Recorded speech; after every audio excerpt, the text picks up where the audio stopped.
Assalamualaikum warahmatullahi wabarakatuh. Bismillahirrahmanirrahim. Alhamdulillahirabbil alamin. Wa bihi nasta'inu ala umuri dunya waddin. La haula wala quwata illa billahil aliyyil azim. Allahumma sholli wa sallim ala sayyidina Muhammad wa ala ali sayyidina Muhammad amma ba'd. Jamaah Al-Fatih Channel dan sahabat YouTube yang dimuliakan oleh Allah. Pertama, mari kita bersama untuk bersyukur atas nikmat-nikmatnya dengan mengucapkan Alhamdulillahirabbil alamin. Sholawat dan salam semoga tercurah ke hadirat baginda Rasulullah, Nabi yang kita cintai dan kita ikuti sunnah-sunnahnya. Selanjutnya, izinkan kami untuk berbagi kepada saudara-saudaraku tentang satu amalan yang baik untuk dikerjakan, karena memang dianjurkan untuk selalu membaca yang namanya ayat kursi, terutama di 3 waktu yang terbaik, yaitu pada pagi dan sore hari, kemudian sebelum tidur, dan usai sholat fardu 5 waktu. Itu waktu yang terbaik untuk membaca. Namun ada 4 waktu yang tidak boleh membaca ayat kursi. Kami hadir kali ini dengan judul Jangan Baca Ayat Kursi di 4 waktu ini, dimurkai Allah, bahkan bisa bikin rezekimu jadi seret. Ini satu hal yang sungguh wajib kita ketahui.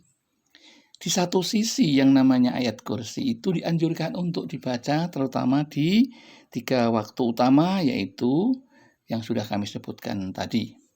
Adapun ada 4 ya. Ada 4 waktu yang dilarang untuk membaca ayat kursi. Yang pertama yang dilarang adalah saat rukuk dan sujud. Hal ini telah disampaikan oleh Rasulullah dari riwayat Imam Muslim, yang artinya, ketahuilah bahwa aku dilarang membaca Al-Quran saat rukuk dan sujud. Adapun saat rukuk, hendaknya kalian mengagungkan Tuhan Azza wa Jalla. Adapun saat sujud, hendaknya kalian bersungguh-sungguh ketika berdoa, karena saat itu doa kalian dijamin terkabul. Hadis riwayat Imam Muslim. Jadi ketika rukuk dan sujud, janganlah membaca yang namanya ayat kursi. Meskipun ketika sujud itu doanya akan mudah dikabulkan. Kemudian yang kedua yang dilarang, waktu yang dilarang, yaitu saat berada di toilet. Ketika kita berada di toilet atau water closet atau jamban, maka kita juga dilarang untuk membaca ayat kursi. Hal ini sesuai hal yang disebabkan membaca Al-Quran di toilet sama halnya dengan menghina firman Allah dan melanggar adab tata krama membaca Al-Quran. Ya. Jadi walaupun itu bacaan yang bagus, ketika kita berada di toilet tidak boleh membaca itu, ya. Kemudian waktu yang ketiga yang dilarang ketika membaca ayat kursi, yaitu ketika kita dalam keadaan junub, yaitu ketika kita selesai mengadakan hubungan suami istri, ya, belum mandi, itu namanya dalam keadaan junub, baik laki-laki maupun perempuan. Begitu pula malah untuk perempuan ketika haid, ketika nifas atau haid setelah melahirkan, itu juga dilarang untuk membaca ayat kursi, karena ayat kursi bagian dari Al-Quran. Jadi saat seseorang sedang junub, sedang haid, dilarang membaca Al-Quran. Nabi bersabda, wanita haid dan orang junub tidak boleh membaca Al-Quran walau cuma 1 ayat. Hadis riwayat Imam Tirmidzi dan Ibnu Majah.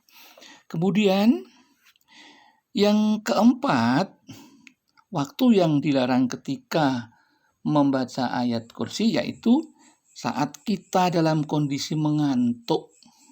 Kalau kamu mengantuk berat, ya, maka tidak dianjurkan oleh Rasulullah untuk membaca Al-Quran yang berupa ayat kursi. Tersebut di dalam kitab At-Tibyan fi Adabi Hamalatil Quran, Imam Nawawi menyampaikan saat mengantuk hendaknya seorang muslim berhenti membaca ayat kursi. Hukumnya makruh membaca ayat suci Al-Quran saat mengantuk.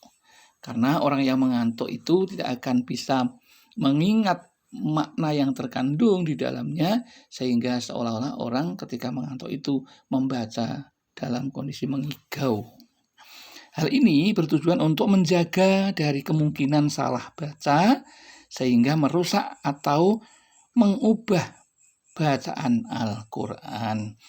Rasulullah bersabda, apabila salah satu dari kalian bangun malam sehingga bacaan Al-Qurannya menjadi kacau sampai dia tidak sadar apa yang dia baca, hendaknya ia tidur. Hadis riwayat Imam Ibnu Majah. Itulah beberapa hal yang tidak diperbolehkan membaca ayat kursi. Demikian yang dapat kami sampaikan. Ada kekurangan kekhilafan, kami mohon maaf yang setulusnya. Akhirul kalam billahi taufiq wal hidayah wal inayah wal barakah. Wassalamualaikum warahmatullahi wabarakatuh.